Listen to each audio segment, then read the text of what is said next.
Bonsoir à tous ou rebonsoir si vous étiez avec nous depuis. Accueil magnifique pour le Divin Show, il reste.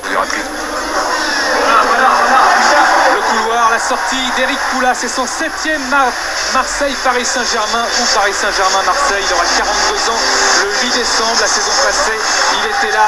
Il y avait eu un but partout cette saison. Il a arbitré le Paris Saint-Germain une fois, c'était à 3 avec 2 cartons jaunes pour Édouard Cissé. Et puis Marseille, c'était dans le passé car c'est son premier match pour Marseille, arbitré Marseille pour Éric Poula. L'ambiance du Vélodrome, 57 000 spectateurs, Marseille-Paris Saint-Germain. Dans quelques secondes maintenant, dans 2 minutes, le coup d'envoi.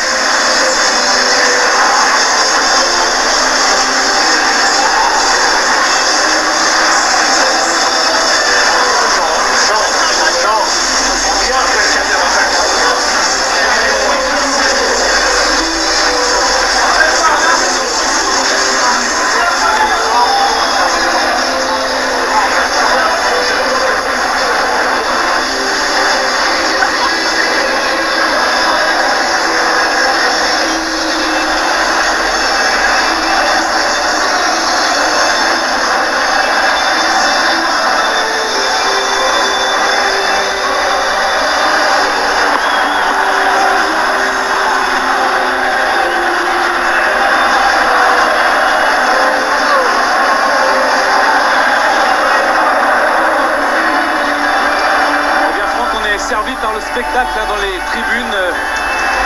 Déjà, grand spectacle pour aborder avec Éric Poula, avec Fabien Barthez, le capitaine de l'Olympique de Marseille, et Mario Yepes, le capitaine du Paris Saint-Germain, ce match.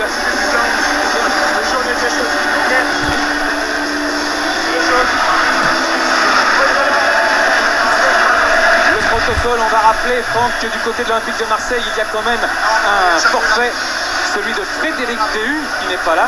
Et puis à Paris, on l'a dit, Letizy, Cissé et Pedro Miguel Paoletta. Voilà le remplaçant de Lionel Letizy. Voilà Fabien Barthez pour rentrer dans ce match. Il n'a pas joué depuis le 23 avril dernier. C'était à Nantes. Nantes-Marseille, score 2 buts partout. C'était son dernier match de championnat. 23 avril dernier. On rentre comme ça dans un Marseille-Paris Saint-Germain. Quand on est un champion hors norme, on peut le faire. Oui, on peut le faire. La preuve, en tout cas, il ne semble pas perturbé. On a l'impression que la pression, eh bien, glisse sur lui et il est très motivé. Rappelez-vous son retour, hein, il avait qualifié son club pour la Coupe de France en marquant le dernier penalty. Donc c'est un Fabien Barthez en pleine possession de ses moyens et c'est sûr que la compétition lui a manqué. Mais en tout cas, il est bien, il est affûté. On revient, Franck, avec vous 2 secondes sur le discours de Laurent Fournier, très en colère tout à l'heure après l'épisode de l'ammoniaque dans le vestiaire, très remonté, des yeux vraiment... Oui, la mâchoire tremblante un petit peu, effectivement, on l'a senti remonter. On sent, je pense, que son discours a été assez communicatif envers ses joueurs et si les joueurs sont à l'unisson de leur entraîneur, ça prouve un engagement physique, à mon avis, important d'entrée de jeu. Coup d'envoi fictif donné par Didier Barbelivien. À la 7e place du classement. Hier soir, le PSG est 2e du championnat, ex-aequo avec Bordeaux. Lyon, vainqueur d'Ajaccio, conforte sa place de leader avec 7 points d'avance. D'intérêt général, une légère odeur d'ammoniac flottait aussi dans les vestiaires parisiens. Mystère, Christophe Duchiron. D'ordinaire, rivalité oblige, OM-PSG ça sent la poudre. Bizarrement hier, ça sentait l'ammoniac. Surtout dans le vestiaire des Parisiens avant match, ça sentait tellement fort, ça piquait les yeux et la gorge, au point que les joueurs ont changé d'endroit pour se préparer. Suspicieux, les Parisiens subodorent le mauvais coup.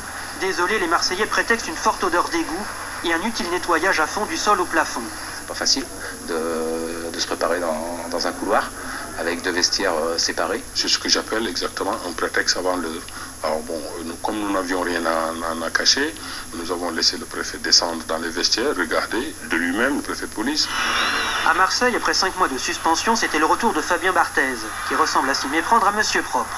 Monsieur Propre méritait l'expulsion après 10 minutes de jeu, non pas pour abus d'ammoniac, mais pour une sortie plus que virile. Heureusement pour lui, l'arbitre n'a rien dit. À 10 minutes de la fin, Marseille, qui n'avait plus battu Paris depuis le 12 avril 2002, ouvre le score grâce à Cana, un ancien Parisien auteur d'un joli coup de tête. 1-0, ce sera le score final. Ajoutez quelques désolants jets de projectiles sur le terrain et un bus parisien caillassé après match. Ainsi va la vie mauvaise des matchs OM-PSG. Les Marseillais sont 7e du championnat. Une remontée au classement qui coïncide avec une remontée d'égout, c'est pas tous les jours. Bonsoir, c'était donc le choc de la 11e journée en Ligue 1. Marseille accueillait le PSG hier soir au stade Vélodrome. L'OM a enfin gagné face aux Parisiens, ce qui n'était plus arrivé depuis 3 ans. Autre sujet de satisfaction pour l'OM, la rentrée de Fabien Barthez. Les réflexes, vous allez le voir, sont toujours là, mais c'est parfois limite. Thierry Adam. Après 5 mois de punition et 10 travaux d'intérêt général, Fabien Hercule Barthez, très affûté, a bien négocié son retour au Vélodrome, malgré une certaine pression et une sortie aventureuse qui, ici, aurait peut-être mérité un carton rouge. L'ex numéro 1 français s'est voulu rassurant avec toujours autant de talent.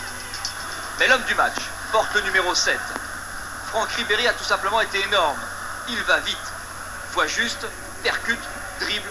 Un vrai cauchemar pour le défenseur parisien. Finalement, il ne lui a manqué qu'un but pour devenir presque un héros. On savait qu'il fallait prendre le match tout de suite, bien entamé, surtout aller les chercher haut, être agressif sur le long terme, et on a gagné les duels et c'est ce qui nous a fait notre force ce soir. Impressionnant parfois même, mais désespérément inefficace face à des Parisiens regroupés et solides autour d'un Mario Yepes très courtisé à l'étranger, on comprend pourquoi. Paris, privé de Paoletta, et ça compte, seulement dangereux en contre. Honnêtement, Marseille, vu le nombre d'occasions, méritait de l'emporter. 79e minute, Sana, transféré cet été, a une idée derrière la tête.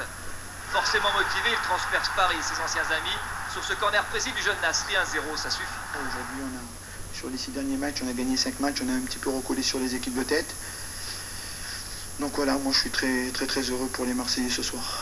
L'OM, désormais 7e, a enfin maté sa bête noire. Ils attendaient ça depuis le 12 avril.